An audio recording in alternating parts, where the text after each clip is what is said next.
Salutations sincères et respectueuses. Comment utiliser Google Earth dans les grandes lignes, puisque ce ne sera pas une vidéo extrêmement précise sur les fonctionnalités, toutes les fonctionnalités Google Earth, mais au moins les principales pour que vous puissiez les utiliser, soit en géographie, soit pour le plaisir. Alors en géographie, c'est un outil qui est très utile puisqu'il nous permet d'aller dans différents endroits du monde avec des vues satellites, des plans, des vues en 3D aussi qui sont réalisées. Alors Google Earth, comme son nom l'indique, c'est un logiciel qui appartient à la firme Google, qui est une firme très importante, qui a énormément de pouvoir et qui est située dans la Silicon Valley aux États-Unis. Alors Google Earth, c'est un logiciel qui est gratuit dans son utilisation, mais qui collecte néanmoins des données qui peuvent être réutilisées ensuite par Google. Et c'est un logiciel aussi qui est en partie coopératif, puisque chacun peut ajouter des choses qui seront validées ou non par Google, ou des informations, disons, qui vont enrichir le contenu de ce logiciel. Alors évidemment, vous n'avez pas de satellite qui vous appartient et que vous avez envoyé dans l'espace pour prendre des photos. La majorité des données qui sont utilisées dans Google Earth et des photos satellites viennent donc de ces fameux satellites, et ce sont des images majoritairement de la NASA, qui est l'agence spatiale des États-Unis. Et c'est ces images de la NASA qui sont utilisées et que nous allons pouvoir observer maintenant. Google Earth est présent sous plusieurs formats. On peut le trouver déjà sous le navigateur, c'est-à-dire sans téléchargement, directement sur Internet. Il offre un certain nombre de fonctionnalités, pas toutes. On peut le trouver aussi sous forme d'application, utilisable sur des mobiles, tablettes, et on peut le trouver aussi sous sa version pro, téléchargeable sur l'ordinateur. C'est celle que j'utilise majoritairement et qui offre des fonctionnalités précises, qui est facile d'utilisation également. Alors pour trouver Google Earth, ce n'est pas bien compliqué, il suffit d'aller sur un navigateur et de rechercher euh, Google Earth. Alors on peut aller par ici observer les différentes versions de Google Earth. On a une version web, une version sur mobile et une version sur ordinateur. Je vais vous présenter tout d'abord très rapidement la version web et ensuite avec un peu plus d'approfondissement la version sur l'ordinateur. Donc par exemple ici Google Earth sur web, on peut lancer Earth et ça va se lancer tout de suite. Ici l'avantage de cette application, c'est vous avez des mises à jour très régulières, quotidiennes même, qui permettent d'observer par exemple, c'est ce qu'on va voir dans un premier temps, les mouvements des nuages sur la planète, ce qui est assez intéressant. Vous voyez, voilà. Là, on a les mouvements, par exemple, de la journée au niveau des nuages. Et on peut voir que aujourd'hui, le 23 mars, en France et dans notre région, il fait plutôt beau. Il y a peu de nuages. On voit hein, ici, il y a peu de nuages. Et on voit que les nuages sont plutôt au nord de l'Europe. Et on peut imaginer que dans la partie écossaise du Royaume-Uni et en Irlande, au moins, il pleut ou alors il y a des nuages.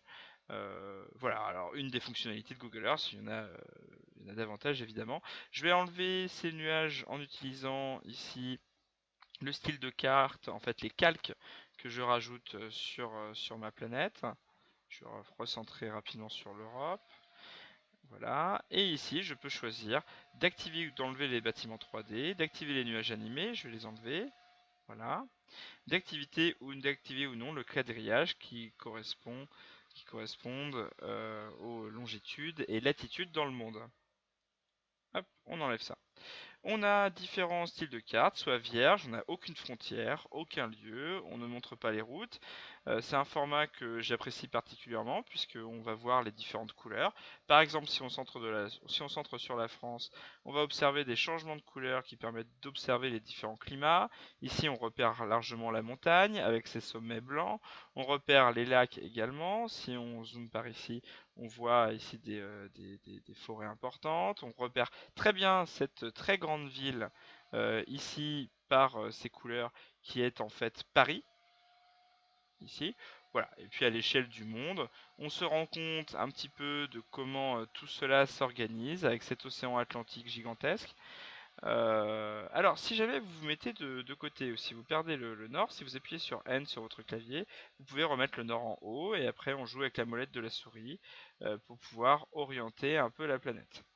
Donc on peut observer, voilà, l'outil principal, l'utilité principale de Google Earth, c'est de se promener de cette manière. On peut aussi mettre le format exploration, où là vous allez avoir tous les pays utilisés. Par exemple, en classe, on a souvent travaillé sur l'Inde. Donc si on zoome un peu sur l'Inde, on peut voir les différentes régions de l'Inde.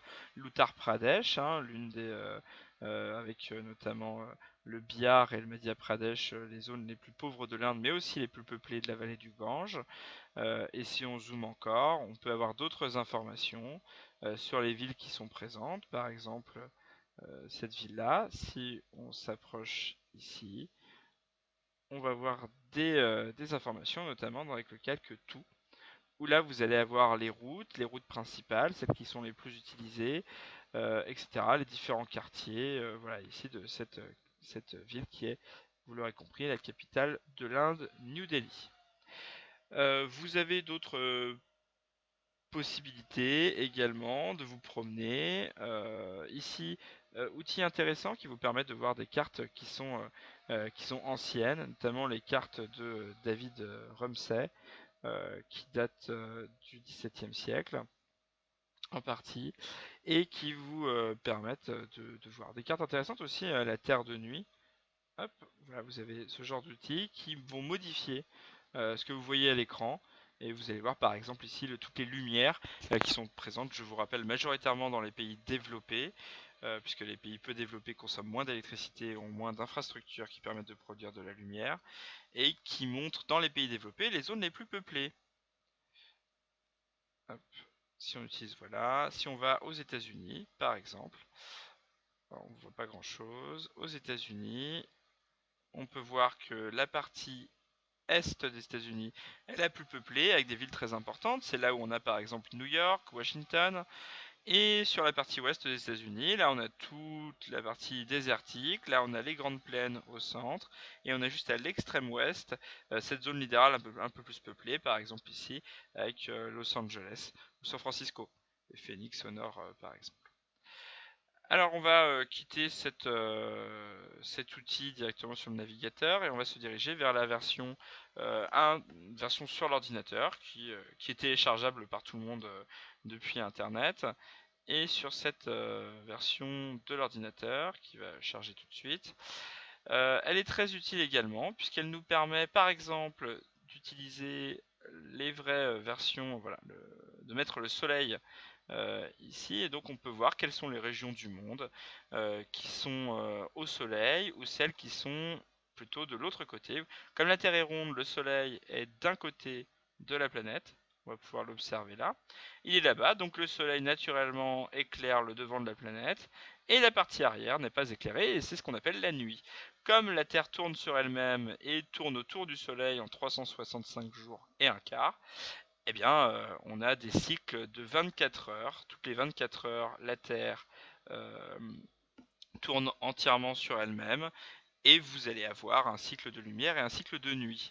Ce qui fait d'ailleurs que sur les parties polaires, qui sont plus ou moins exposées au soleil, par exemple le pôle Nord est ici, on va avoir une exposition différente la nuit et la journée. Enfin, ça ne va pas durer 12 heures, 12 heures.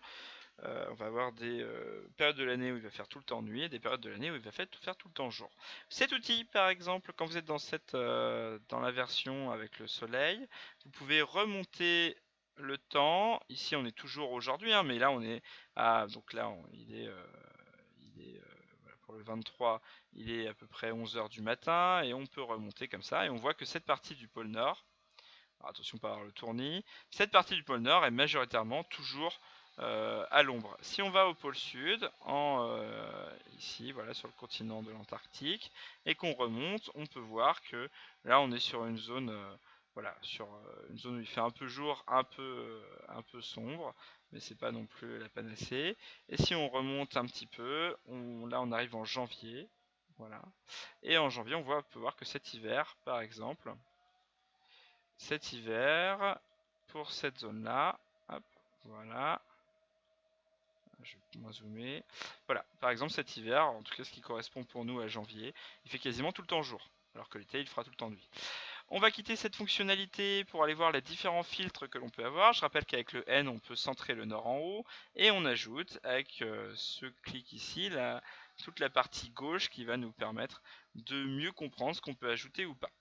Par exemple, dans Frontières et légendes, je peux ajouter les frontières et je peux être plus fin dans mon choix. Par exemple, je peux mettre seulement les frontières internationales. Par exemple, ici, on est en Amérique du Nord. Et je peux enlever le nom des pays. Je peux enlever les frontières administratives, le nom, et les départements, les régions, les États secondaires. En tout cas, les États fédérés. Et je peux enlever aussi le tracé des côtes. Et là, on obtient une carte où on voit les frontières, ce qui nous permet de nous repérer. Et c'est assez simple. Alors, voilà, vous avez d'autres légendes également que vous pouvez rajouter. Je vous laisse rechercher, en tout cas vous promener tranquillement dans ces fonctionnalités. Vous avez des lieux, vous pouvez faire ressortir, fonctionnalités que vous pouvez utiliser. Ça, ce sont en général des personnes qui ajoutent des informations sur des lieux, des images. Par exemple, ici, on a la forêt nationale de Mark Twain. On va avoir les Everglades, etc., etc. Vous avez également des photos qui sont des photos Google Maps de certains lieux. Les bâtiments 3D, ça peut être intéressant. Par exemple, si on va à New York c'est ici, hein, vous avez l'entrée de la rivière de l'Hudson qui est ici, avec le quartier central de Manhattan. Eh bien, ces bâtiments 3D qui sont cliqués en bas à gauche permettent de représenter, si on tourne avec la molette de la souris, quelques bâtiments, pas tous, hein, la majorité seront écrasés puisque c'est juste une photo du dessus, mais une partie des bâtiments seront en 3D, ce qui peut être intéressant. Alors évidemment, c'est une reproduction 3D, c'est pas aussi fidèle à la réalité que ça pourrait l'être. Océan, météo, les galeries, ça c'est intéressant, hein. Vous avez des images de la NASA, je vous parlais tout à l'heure des photos de la nuit, là c'est présent ici, dans cette partie-là, dans la galerie. Je vous invite à vous promener dans cette zone-là également, c'est assez intéressant. Je vais reculer un petit peu pour pouvoir faire le point, voilà, parce que là évidemment c'est illisible. Et voilà, par exemple, là on se retrouve avec la même image que tout à l'heure, mais cette fois sur le Google Earth directement sur l'ordinateur. Vous avez toute une partie ici éclairée, ce qui correspond aux zones les plus peuplées, une partie moins éclairée, ce qui correspond aux zones les moins peuplées. Ici un désert, ici les grandes plaines, ici des zones un petit peu plus boisées, et là c'est une zone extrêmement peuplée qui est la côte est. Si on descend en Amérique du Sud, ici, alors, juste le temps que ça charge, voilà. Amérique du Sud, qu'est-ce qu'on observe? On observe qu'on a des zones très lumineuses sur les côtes, sur les littoraux, au nord et à l'est, ce qui correspond ici au Brésil, à Rio de Janeiro par exemple. Et au centre, on a peu de lumière, ce qui correspond à la forêt amazonienne. Donc jusque-là, pas de souci. En dehors de ces utilités, vous pouvez également rechercher un lieu précis.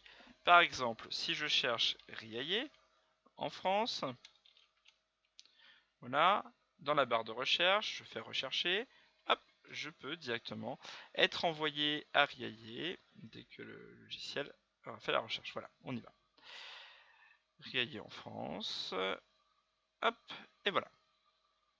On attend que la mise au point se fasse et on peut observer Riaillé avec sa campagne, avec la partie forestière au nord ici, avec les étangs qui sont présents également vers le nord de Riaillé, et des champs un petit peu partout. On est bien dans un espace agricole, des champs plutôt ici de taille petite, hein. Si vous allez dans d'autres régions du monde, vous avez des champs beaucoup plus grands, plutôt des petits champs, des petites parcelles qui sont additionnées les unes aux autres. Et cette ville ici de Riaillé, avec en son centre, vous allez trouver par exemple l'église ici et le collège Saint-Augustin ici par exemple. Vous avez une autre fonctionnalité qui peut être intéressante, alors peut-être pas pour aller vous promener à Riaillé, mais pour aller vous promener dans des espaces que vous maîtrisez peu, ou voir comment sont les habitats des gens dans différents endroits. C'est le Street View, c'est-à-dire la vue en fait depuis la rue, qui n'est pas possible partout, qui est plutôt possible dans les pays développés, là où il y a des voitures qui viennent faire des photos, voitures reliées à Google, hein, et donc qui viennent faire des photos des éléments. Donc c'est-à-dire qu'il y a cette voiture qui est passée dans cette rue et qui a pris une photo à ce moment-là. On voit d'ailleurs la date des images, ici on est en 2016, hein. Et donc ça fait 4 ans que cette image a été prise. Et on voit le collège qui est ici. Alors, dans les pays peu développés, on a moins accès à ces photos, à ce Street View, parce qu'il n'y a pas forcément les routes qui sont présentes. Également, parce que Google Earth est majoritairement utilisé par les habitants des pays développés, et les habitants des pays développés vont majoritairement voir les zones des pays développés. Ce qui fait qu'il y a toute une partie du monde qui ne fait pas partie de ce logiciel Google Earth, et ça représente une limite assez importante. Donc voilà quelques fonctionnalités que vous pouviez avoir. Alors il y en a d'autres, hein. Il y a par exemple la fonctionnalité pour mesurer. Je peux revenir rapidement dessus, hein. Si par exemple on s'amusait à mesurer la largeur de ce bâtiment qui est le bâtiment administratif avec la vie scolaire en bas et la salle des professeurs en haut. Si on mesure en mètres par exemple la largeur sur le côté de ce bâtiment, on est grosso modo à peu près à 8 mètres et demi. Voilà, après si vous voulez mesurer votre maison, votre terrain, vous pouvez. Vous pouvez également filmer une partie voilà, des déplacements que vous pouvez avoir. Je vous invite à vous amuser avec ce logiciel, soit depuis, comme moi, la version téléchargée, soit depuis la version du navigateur, soit depuis une application mobile ou tablette. C'est assez intéressant, ça vous permet en plus de travailler un peu votre géographie, et ça vous permet de voir comment est le monde, puisqu'il y a beaucoup de choses à découvrir, et c'est quand même l'objectif de l'école, c'est de découvrir des choses sur le monde dans lequel vous vivez. Donc je vous souhaite bon courage et amusez-vous.